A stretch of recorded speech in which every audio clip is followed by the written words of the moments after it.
of Ozzie and Harriet, starring the entire Nelson family. Here is Ozzie, who plays the part of Ozzie Nelson. And, of course, his lovely wife, Harriet, as Harriet Nelson.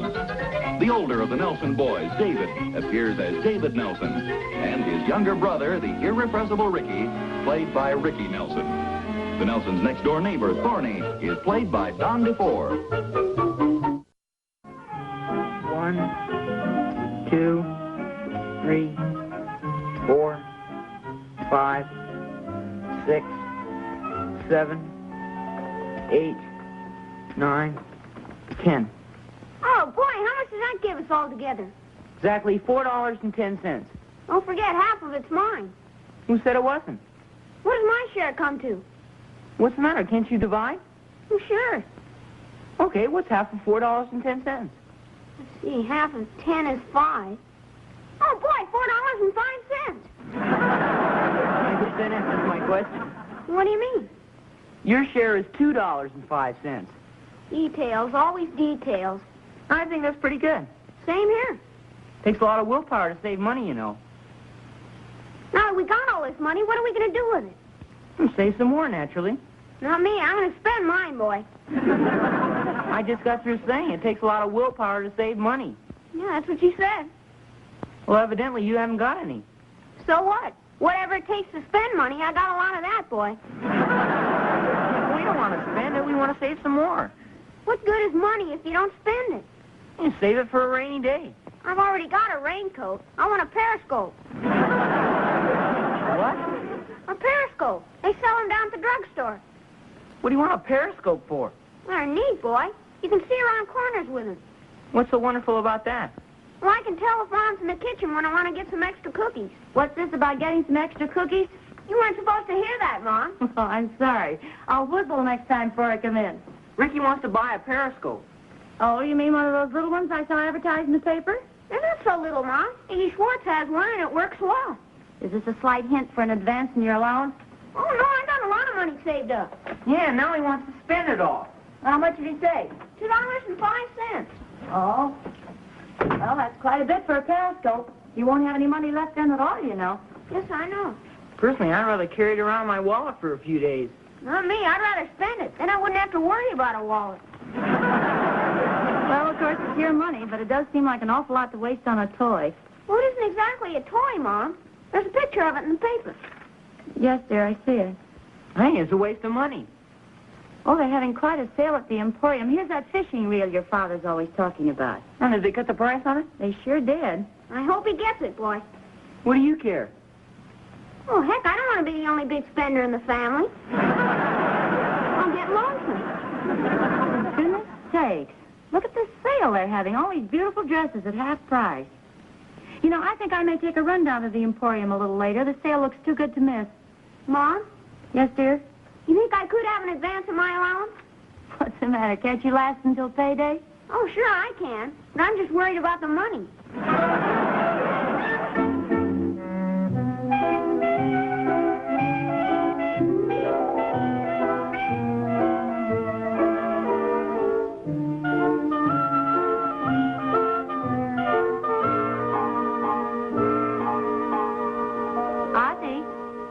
Oh, hi.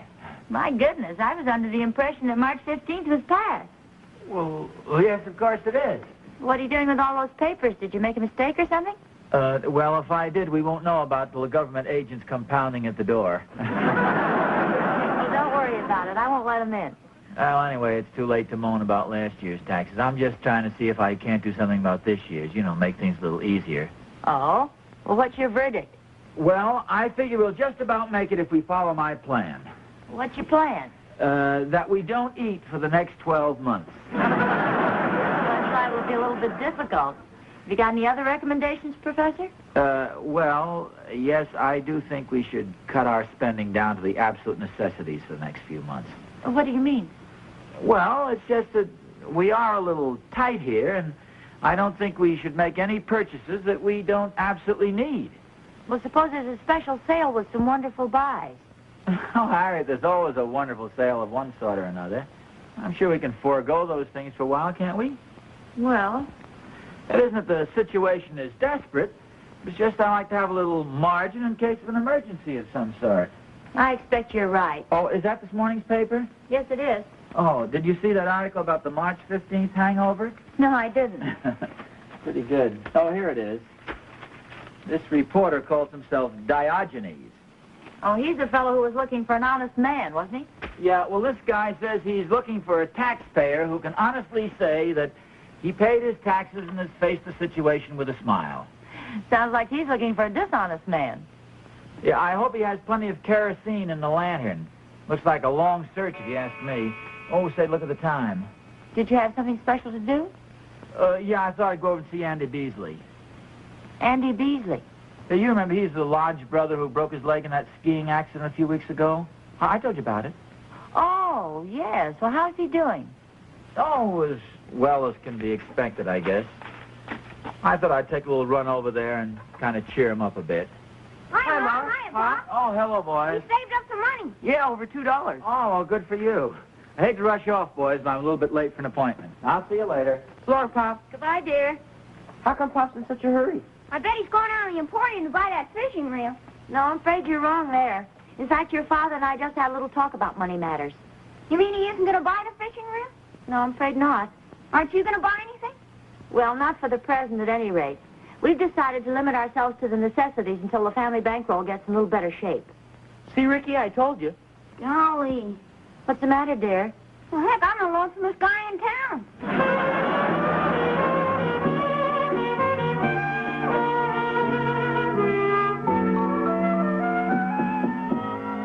Come in. Andy? Ozzie! I wondered who that was. Come on in and sit down. I just thought I'd come over and see how you're getting along. Oh, fine, just fine. What do you got there? Oh, I just brought a little something for you. Oh, well, that was mighty thoughtful, Ozzie. Oh, a basket of fruit. Yeah, I thought you might like an apple or a banana to munch on while you're lying here. Oh, well, swell, Oz. Just put it over there on the table. Okay. Oh, doesn't seem much room here. Oh, well, just move that one with the bananas over to the left, huh? And shift that one a little. That's it. There we are. Now, sit down and take a load off your mind, huh? Okay, fine. Gee, we were terribly shocked to hear about your accident. Well, it's just one of those things, Oz. Yeah, Harry was saying just the other day it must be tough on a guy who's as active as you are to be incapacitated like this. Well, it was my own fault. It was just plain carelessness. You were skiing, weren't you? Well, not exactly. We had gone up to the lake to do a little skiing, but it was such a beautiful day that I decided to string up the hammock and take a little snooze. Before I knew what was happening, I'd fallen out of the darn thing, and there I was lying in the snow with a broken leg. How about that? I'd just gotten it strung up, too. Darn thing threw me like a bucking bronco. Ooh, isn't that amazing? It sure was a tough break. You know, Oz, at first I thought it was, too. But I've begun to realize it was really a blessing in disguise. Oh, well, that's a good attitude. It's more than that, Oz. Lying here with a lot of time to think things over has given me a whole new sense of values. Makes you realize how foolish it is to knock yourself out worrying about a lot of things that never happen. Yeah, I suppose you're right. Yeah, in the last 2 weeks, I've read a few books that I've always wanted to read, listened to the radio, looked at television. Sometimes I've just sat by the hour and looked out the window. But best of all, it's given me a chance to really think things out. And I've come to one definite conclusion. From now on, I'm going to enjoy life. Well, Andy, that's a great philosophy if you can afford it. Oh, I don't mean you have to be silly about things, Oz, but doggone it all, most of us are just too darn conservative. We deny ourselves little pleasures that mean the difference between happiness and drudgery. Well, ordinarily I'd go along with you, Andy, but I'm still smarting from that income tax deadline. Well, we're all in the same boat on that. You know the old saying, it's later than you think. Relax. Get out and take that little trip you've always wanted to take and forget all about it. Well, I can't afford to take a trip even if I wanted to. Well, of course you can afford it. It's an investment in your own happiness. Loosen up a little, Oz. Give yourself a break. Well, I haven't been thinking about taking any trips, but there is a little something I'd like to buy if I had the courage. Yeah, what's that? Well, I've kind of had my eye on a rather expensive fishing reel down at the Emporium, and I see by this morning's paper they've got a sale there, and they're selling this reel for just about half price. Well, then what are you waiting for? You're going to go through life fishing with a broken-down reel just because you're afraid to spend a little money? If you don't get it now, you may never get another chance. Live, man, live. You know, Andy, I think you're right. Of course I'm right. By golly, I think I'll go down to the Emporium right now and at least take a look at it. Say, as a matter of fact, I could use a new reel, too. Wait a minute, I'll get my coat and I'll go with you. Hey, look out for your leg. I forgot all about the darn thing. You're getting a little too rambunctious there, boy. Well, gee, Oz, it was awful nice of you to come over. I appreciate it a million. Oh, well, swell, Andy. I tell you what I'll do. When I get the reel, I'll bring it over and let you have a look at it. Oh, swell. Do that. And, if you ever need anybody to come over and cheer you up a little, let me know, will you?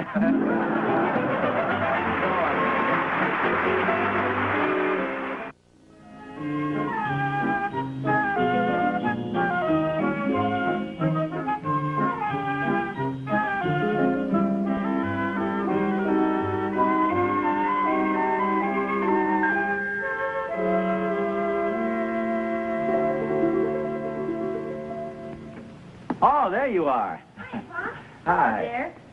I was just trying some of David's old coats on Ricky. New clothes are so expensive these days. Come here, dear. Try the checked one on again.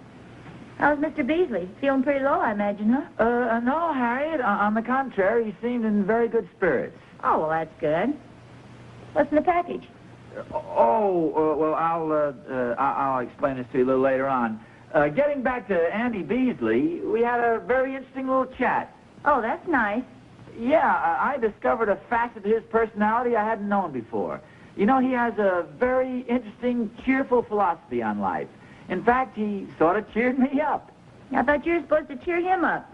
Well, yes, that was the original idea, but it sort of worked out just the opposite. Harriet, I noticed this when I came in the door. There's an awful funny smell all through the house. Oh, that must be the cauliflower. We're having turnip greens, cauliflower, and banana squash for dinner.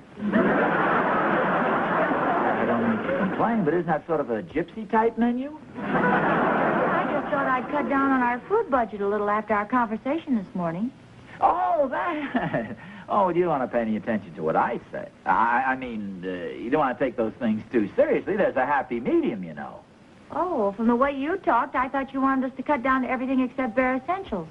Oh, well, yeah, I can see where you'd infer that from what I said. But I don't mean to sound like a straw in the wind, Harry, but I think I've been sort of convinced by Andy Beesley's philosophy. Oh, in what way? Well, I don't think we ought to throw money around foolishly, but I do think there's such a thing as being too conservative and denying yourself little extravagances that are real, genuine pleasures in life. Well, yes, I suppose there is. Why don't we go out to dinner tonight? What about the vegetables? We can put them in the refrigerator. Oh, yes, I suppose we can. Pop, Yeah? you think I ought to buy that periscope? What periscope is that? Well, you know, the boys have been saving their money, and Ricky saw a periscope advertised that he'd like to buy. Well, if you'd like it, go ahead and buy it, son. David saw a baseball he'd kind of like to have. Well, tell him to buy it. After all, baseball season's practically here. We have a very unusual family, don't we, Pop? Well, I'm not so sure. How about you, Harriet? Well, I'm inclined to agree with Ricky. No. I mean, isn't there some little extravagance you'd like to indulge yourself in? Well, Go ahead, anything at all. I did see a beautiful dress advertised at the Emporium. Well, then go ahead and buy it. Well, it's pretty expensive, even on sale. Oh, so what, Harriet? It's fun to live dangerously once in a while. Here's a checkbook. Here's the pen. Have yourself a ball. You know what you're doing. Oh, sure, go ahead, have fun. Can I have a checkbook too, Pop? No, you can't have a checkbook, but I'll tell you what. Why don't you and Dave go down to the Emporium with your mother, and if you see something you'd like, I'm sure she'll buy it for you. Oh, well, David does need a new pair of pants, and Ricky needs a new coat. Well, then go ahead, buy them. Hey, that's swell. I'm going to tell David. And be sure and buy that dress for yourself now. Oh, yes, I promise. Buy two if you'd like. Oh, don't tempt me. No, I mean it, Harriet. Have fun. Ozzie, Yeah? not that it makes any difference, of course, but when you visited this Mr. Beesley. Oh, yes. Did he serve any liquid refreshments?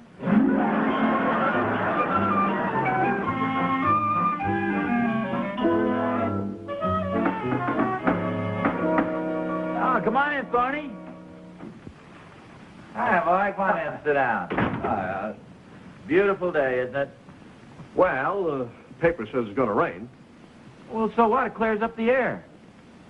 You seem disgustingly happy today. Didn't you have to pay your income tax like the rest of us? You're darn right I did. Oh, they really nicked me, too. You certainly sound cheerful about it. I've got nothing but troubles myself. Oh, what seems to be the matter? This morning I discovered a slight stain in our living room ceiling. Looks like I'm due for a big plumbing job. That's really a gruesome thought. Oh, I wouldn't get upset about it. After all, it's probably just a small plumbing job. Oz, there's no such thing as a small plumbing job. Well, have you called the plumber yet? Well, frankly, I'm afraid to. We'll probably need new pipes. Or it could be leaking from the shower. Do you know how much it costs to have new tile put in that shower? Well, Thorny, why don't you wait to find out what the trouble is first? Look, Oz, where there's a stain, there's a leak. Where there's a leak, there's something broken. Where there's something broken, there's something to be fixed. And where there's something to be fixed, there's money, and where there's money, I haven't the faintest idea. Thorny, what you need is a new philosophy on life. Don't let these little financial troubles bother you like this. Let them take care of themselves. Believe me, you'll be a much happier man as a result. Sure. The happy hobo they'd call me down at the freight yards. You sound like me this morning.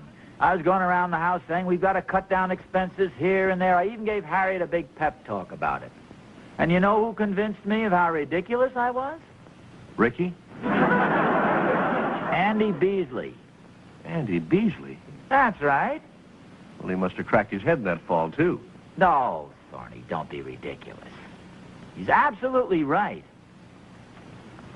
Frankly, I'm glad I had a talk with him. Where you going, Oz?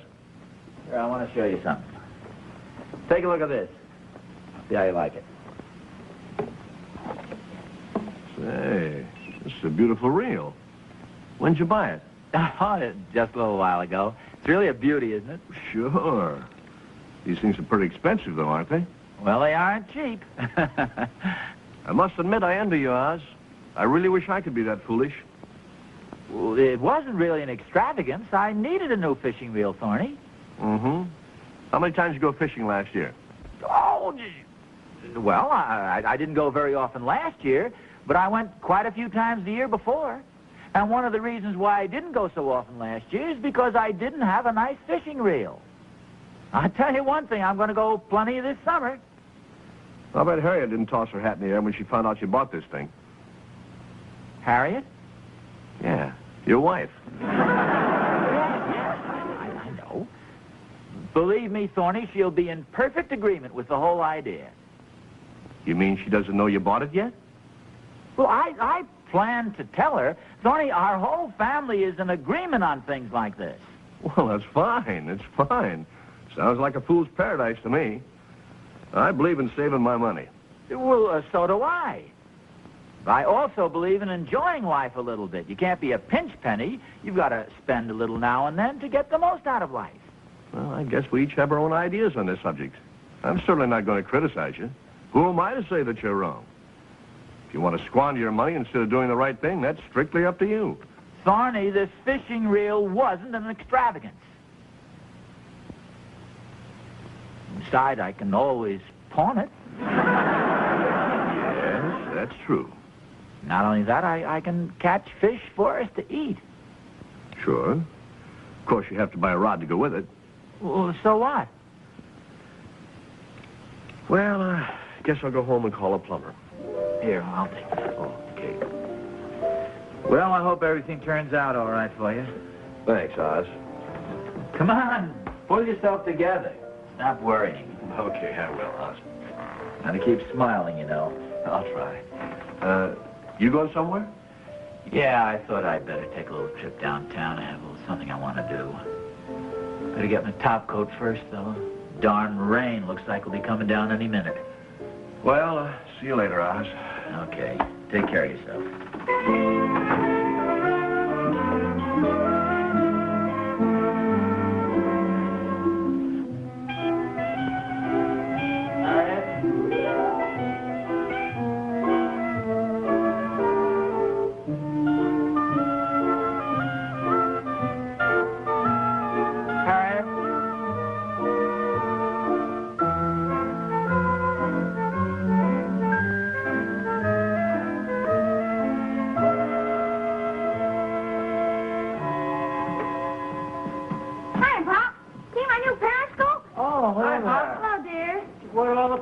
about? The loot from our shopping tour.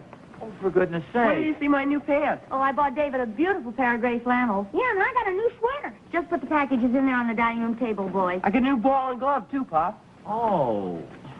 Did you get your new dress?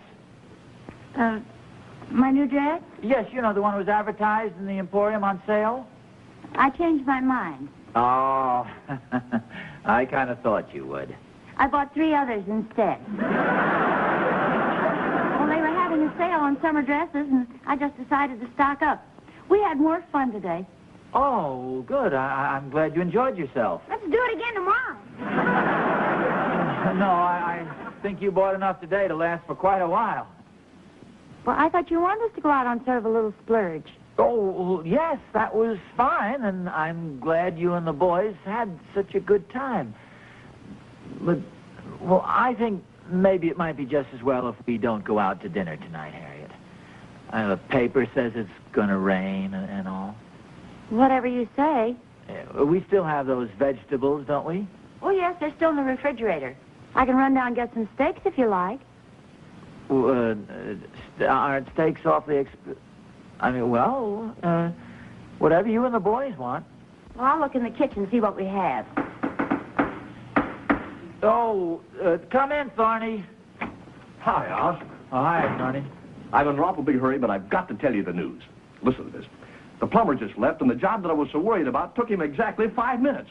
He charged me practically nothing. Oh, gee, well, that's swell, Thorny. Not only that, Oz, but I've been thinking over that philosophy of yours, and it's beginning to make a lot of sense. What am I worrying about? Life is too short. Well, see you later, Oz. Going to take the family to the movies. Low seats. I almost forgot the most important news of all. I was talking to Joe Randolph. I told him how you refused to be daunted, and you went out and bought that expensive fishing reel. What expensive fishing reel? Harriet, this husband of yours is a very remarkable fellow. Oh.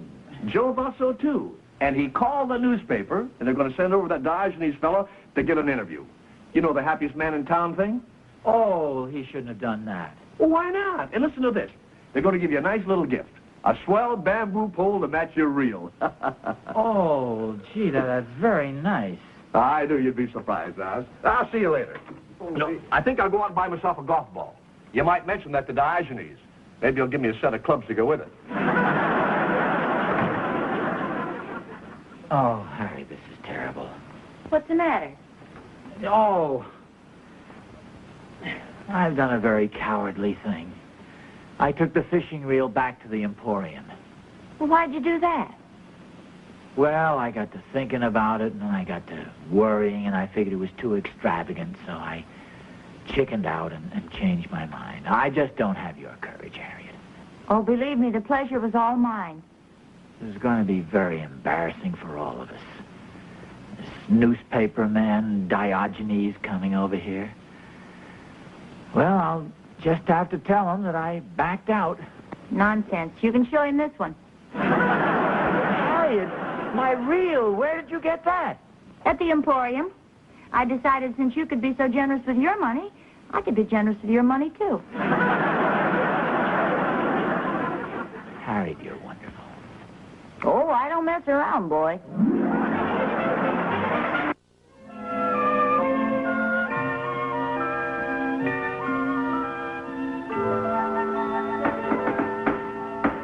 Come on in, Thorny.